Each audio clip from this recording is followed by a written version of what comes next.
Hola, soy Fernando Díaz Sarmiento. Bienvenidos a nuestros enigmas de la historia.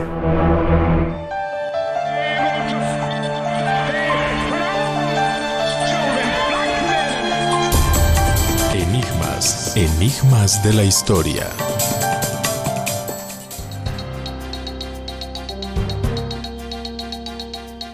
Hoy en nuestros enigmas de la historia abordamos un tema clave, la guerra civil. La guerra civil española que enfrentó a los españoles divididos entre dos grandes grupos, los republicanos y nacionales, entre el 17, 18 y 19 de julio de 1936 y el 1 de abril de 1939.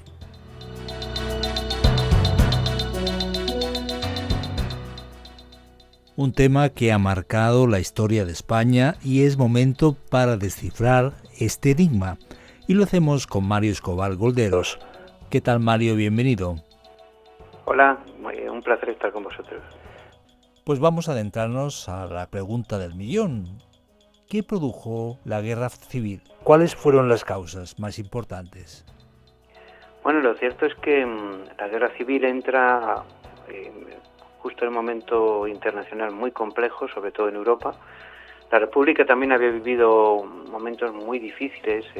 Cuando se proclama la Segunda República, después de la caída de Miguel Primo de Rivera y de un gobierno provisional de Berenguer y luego del general Aznar, el almirante Aznar, mejor dicho, Juan Bautista Aznar, pues hace que llegue de improviso, ¿no? De improviso, podemos decir. Es una república que nace en una profunda crisis económica. No olvidemos que la crisis del 29 acaba de suceder. Ha habido una pandemia no muchos años antes, y a pesar de que España había mejorado económicamente porque su neutralidad en la Primera Guerra Mundial la había beneficiado, ahora está en profunda crisis, ¿no? Entonces la república ya empieza un poco en una situación un poco precaria. Además es una república clásica, podemos decir, ¿no?, de corte muy clásico, como fueron las repúblicas parlamentarias de esa época, muy centrada en la clase media, que en España era muy reducida, y además se va a encontrar con muchos problemas coyunturales, ¿no? Se va a encontrar con una reforma agraria que siempre se ha ido aplazando y nunca se ha llegado a realizar, una clase obrera creciente con una representación cada vez mayor en el Parlamento y también por medio de los sindicatos, un grupo monárquico que no se resigna a la vuelta de la monarquía. Por tanto, claro, todo esto hace que prácticamente, menos los primeros meses, la Segunda República va a estar en continua crisis, ¿no? Y va a tener muchos enemigos, tanto a la extrema izquierda como a la extrema derecha, ¿no? La CNT y la FAI, que eran las organizaciones anarquistas, pues van a producir una revolución en el 37, en el 34 especialmente, y en este momento, pues claro, eso va a hacer que las fuerzas más reaccionarias también teman un golpe de tipo comunista, y también va a haber por eso golpes de Estado militares, ¿no? El general Sanjurjo especialmente en el 32, pero va a haber muchas conspiraciones contra la República. Entonces vemos como ya en ese año 34 y 35 la violencia se va a ir radicalizando, especialmente en las zonas urbanas, pero también con la ocupación de tierras y luego la desocupación violenta de esas tierras, ¿no?, sobre todo en zonas rurales, especialmente en Andalucía. Pues todo estos problemas internos van a ser algunas de las causas que van a llevar a la guerra civil, pero luego encima va a haber problemas externos, ¿no?, que van a fomentar también esa inestabilidad de la República y la van a provocar para que caiga en un golpe de Estado y más tarde en una guerra civil. ¿Cuáles serían esos problemas externos? Pues los problemas externos son también variados. Por un lado, la coyuntura internacional es compleja también económicamente, por todo lo que hemos ya hablado, pero encima se añade el aumento de la tensión bélica. La llegada al poder de Hitler en 1933, a poquito de proclamarse la Segunda República, pues hace que la estabilidad europea se quiebre, ¿no? Adolf Hitler, el partido nazi, va a reclamar los territorios perdidos en la Primera Guerra Mundial, y poco a poco esto va a crear una tensión que va a desembocar luego en el 39, a finales del 39, casi en septiembre del 39, a la Segunda Guerra Mundial. Lo vemos, por un lado, esta tensión bélica, van a pedir los Sudetes, van a pedir pues toda la zona de Alsacia y Lorena, luego más tarde la incorporación de Austria.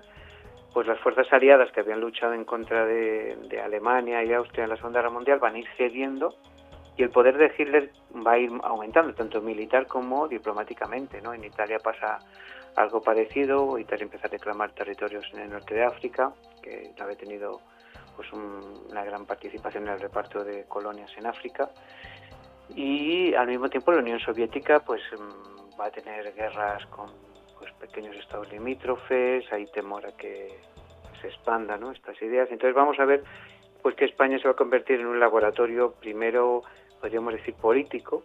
El comunismo y el fascismo va a estar enfrentado dentro del propio territorio. Eso va a influir, va a haber ayudas económicas de Benito Mussolini a partidos fascistas o de corte fascista, como Falange o la Jones y otros partidos de ese tipo. Y luego la tendencia de algunos partidos democráticos, en principio, o monárquicos, va a ser ir inclinándose hacia ese extremismo, ¿no? La CEDA, que era la coalición más importante de derechas, cada vez tienen más pues esos vínculos fascistas. De hecho, la dictadura de Primo de Rivera ya había coqueteado, ¿no?, con hacer un sistema parecido al fascista italiano.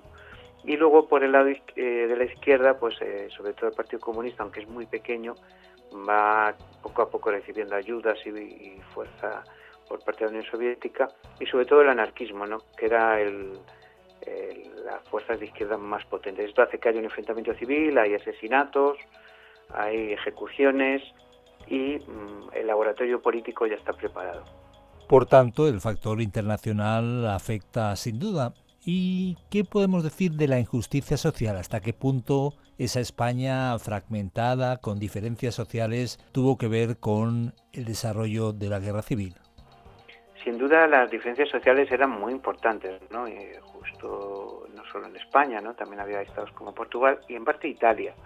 Los países mediterráneos, que habían sido agrícolas fundamentalmente, que habían entrado en la industrialización mucho más tarde, sobre todo el sur de esos países, pues hace que mucha gente siga viviendo en el campo, un campo muy poco modernizado, con muchos problemas, ¿no? Y esto hace que haya grandes masas de población, tanto inculta como además muy pobre, ¿no? Aparceros, gente que vive de recolectar diferentes pues productos agrícolas, y que pues pide y reclama tierras, porque en el sur especialmente hay grandes latifundios que impiden pues un desarrollo de esas culturas, de las sociedades. Y luego en las ciudades pasa algo parecido, ¿no? La clase obrera tiene condiciones muy precarias y la República va a ayudar a mejorarlas. Lo que sucede es que no le da tiempo a cambiar de una manera significativa el resultado, ¿no?, de una sociedad muy anticuada y dividida. Luego hay otro problema mayor, que es la cuestión religiosa, ¿no? España se había secularizado mucho en el siglo XIX, pero a partir sobre todo de la restauración borbónica, pues ya a finales del siglo XIX, y aún más en la dictadura de Primo de Rivera, la Iglesia Católica vuelve a tener un gran protagonismo. Es la gran educadora, porque es la que tiene más escuelas en todo el país, y también hay muchas escuelas universitarias, ¿no?, para que estudien allí los estudiantes, alojen allí los estudiantes. Tiene mucha influencia en gran parte de la población, y eso hace que sea un elemento muy poderoso. Claro, el Estado secular de la Segunda República va a molestar y a enfadar a la Iglesia Católica, y además también pues la hostilidad que hay durante todo ese periodo, ¿no?, la quema de conventos, de iglesias, es tremenda en ese periodo, y eso va a hacer que se vaya, bueno, además de la aprobación de la ley del divorcio y otras leyes, o la de libertad religiosa plena, ¿no?, que la Iglesia no apoyaba, hace que se vayan pues vinculando hacia pues más lo que va a ser luego el golpe de Estado. Luego el estamento militar también estaba muy descontento. Había habido muchos ascensos militares por las guerras de África, estaba desproporcionado el número de oficiales que había en el ejército, y la jubilación anticipada de muchos de esos oficiales pues va a hacer que el ejército también se encone contra la República, y va a producir también un conflicto en ese sentido, ¿no? O sea, ejército, iglesia, muchos estamentos de la alta sociedad y monarquía ven ya que la República no cumple sus expectativas, y van a luchar internamente, pero la victoria del Frente Popular pues a principios del 36 va a hacer que ya se planee un golpe militar, que en principio iba a ser eso, un golpe militar o un golpe de mano, que había habido muchos en el siglo XIX y también algunos en el siglo XX, pero el contexto internacional va a hacer que esa guerra o ese pequeño conflicto se convierta en algo enquistado y que en España se ensayen tanto, como decíamos antes, las ideologías políticas como las armas que después se emplearán en la Segunda Guerra Mundial. Hemos visto o analizado el factor religioso. ¿Hasta qué punto el anticlericalismo afectó en el desarrollo de la guerra o en el inicio de la guerra? Pues esa persecución a la Iglesia católica pues aumentó las posibilidades de una guerra. Muchos además temían pues que pudiera llegar a haber un régimen comunista, temían que la CEDA se fuera radicalizando. Algunos ministros, del Frente Popular, y de hecho algunos ministros como Largo Caballero, que era del Partido Socialista, y otros, parecía que iban teniendo que haber discursos más extremistas, ¿no? Ese miedo al comunismo, unido pues a una gran conspiración monárquica, gente como José María Gil Robles, José Calvo Sotelo, Pedro Antonio Primo de Rivera y otros grupos políticos, pues también querían una vuelta. No, claro, todos están en contra de la República, pero tenían diferentes objetivos, ¿no?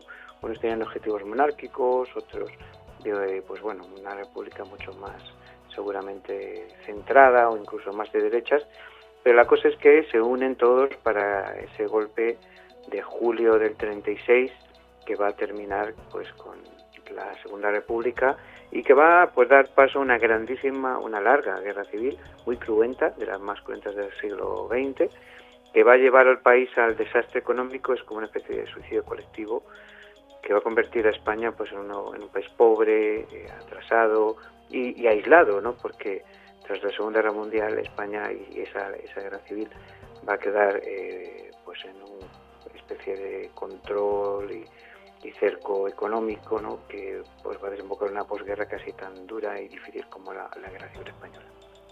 Hablamos de las causas de la guerra civil, causas de tipo social, económico, religioso, pero ¿qué podemos decir del nacionalismo? ¿Hasta qué punto afectó la aprobación de los estatutos de autonomía de Cataluña y el País Vasco, o las Vascongadas, como se decía en aquel entonces?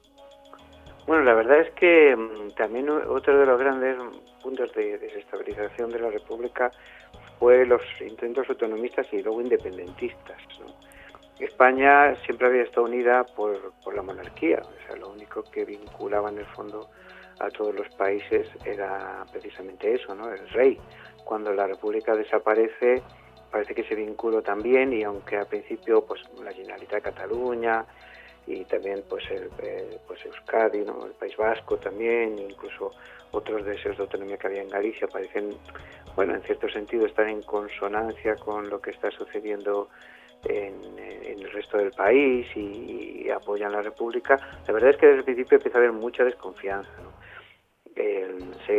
Sí se formó el Estatuto de Autonomía de Cataluña, pero cuando se producen los problemas del 37 y la llegada de los pues sobre todo gobiernos más conservadores republicanos, pues eso hace que la Generalitat proclame la autodeterminación y la independencia de la de Cataluña, llamándose República Hermana y una serie de cosas, y eso va a desembocar ni más ni menos que en un cierre de toda la autonomía y Companys pues va a ser detenido, ¿no? En el País Vasco, aunque bueno son más moderados en ese sentido, pero la verdad que el ascenso del PNV, ¿no? Que es un partido también independentista, pues va a hacer cada vez más difícil las relaciones entre pues la metrópoli y también esa zona de España. Imaginemos que el PNV es un partido muy católico, más aún en aquel momento, que encima pues un poco reniega de muchos de los valores de la República, ¿no? Como es el secularismo y, por ejemplo, pues todo este espíritu muy anticlerical que hay en la Segunda República, ¿no? Y entonces todo esto pues hace que también el ejército, especialmente, y los sectores más conservadores pues vean en este intento de dividir España y de un poco casi disolverla, pues un peligro muy grave, y hacen que pues esto se convierta en un polvorín que hace que también sea otro de los factores para la destrucción de la República y cuando desemboca la Guerra Civil Española.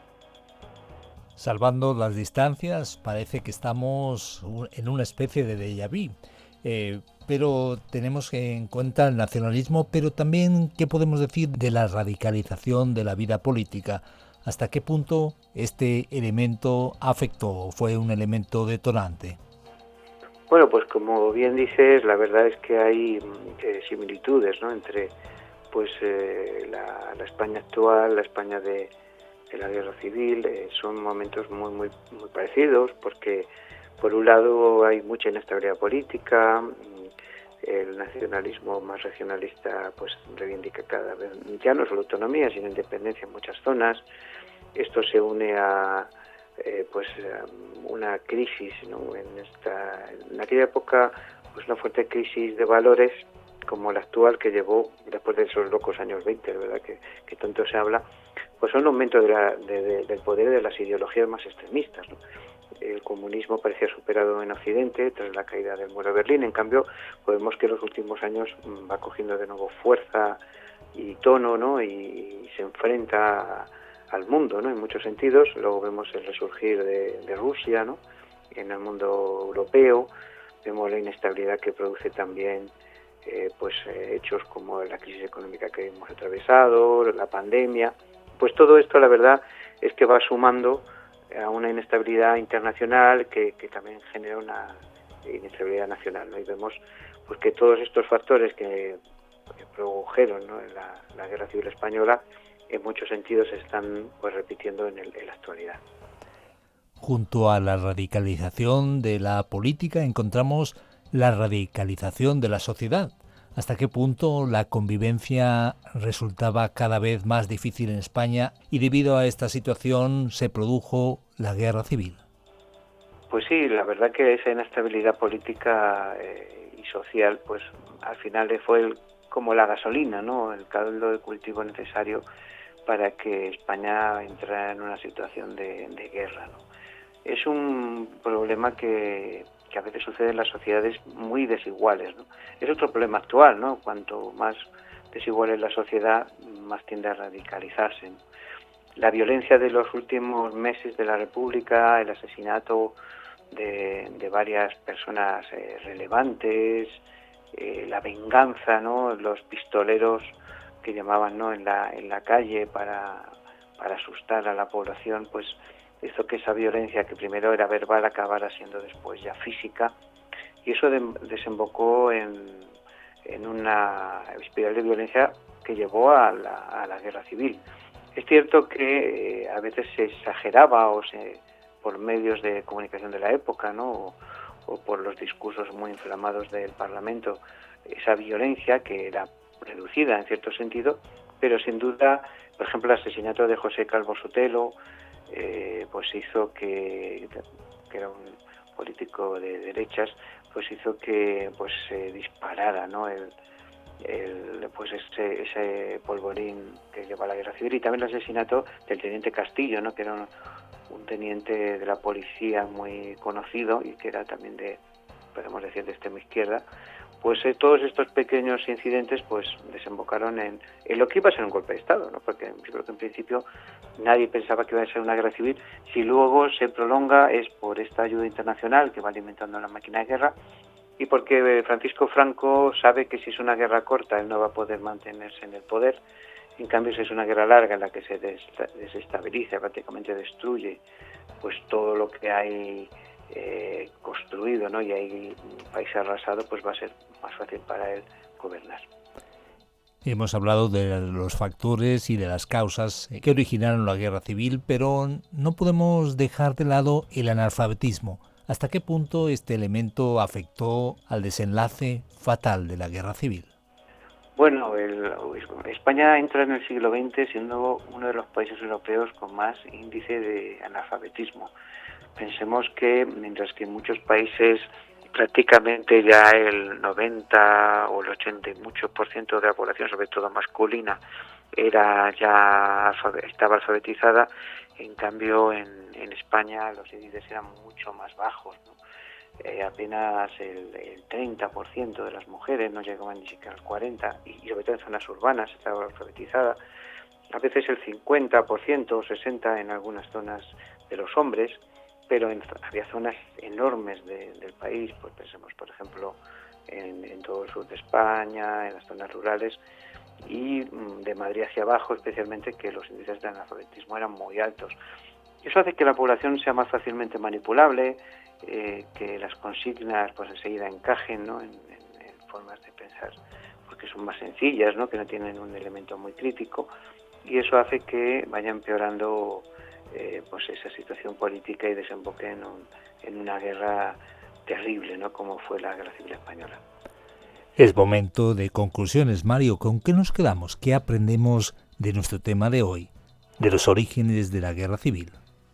Bueno, aprendemos que la violencia solo engendra violencia, que cuando un país entra en una espiral de lucha ideológica y de confrontación, eso al final pues produce monstruos, ¿no? Como fue esa propia guerra civil, que la labor de los políticos no debería ser pues encender incendios, ¿no? Y provocar aún más crispación, sino buscar consensos, acuerdos y sobre todo fomentar la ayuda a los ciudadanos, no tanto pues sus propios intereses particulares, ¿no? Y que los momentos históricos de los países no se viven de una manera, podemos decir, única, ¿no? Sino que influye muchísimo todo el contexto, ¿no? Y cómo pues eso sucedió también en nuestro país, ¿no? Ese contexto internacional pues iba a desembocar más tarde en una guerra terrible, ¿no? Y es una de las cosas que tenemos que tener más cuidado, ¿no? El hecho de no llegar a ser sociedades tan intolerantes, que se dan la espalda, que no se escuchan y que al final pues llevan al ser humano a la autodestrucción y a la guerra, como pasó en el 36 en España. Muchas gracias una vez más, Mario Escobar Golderos, por acercarnos a un tema tan especial y tan complicado como la Guerra Civil Española.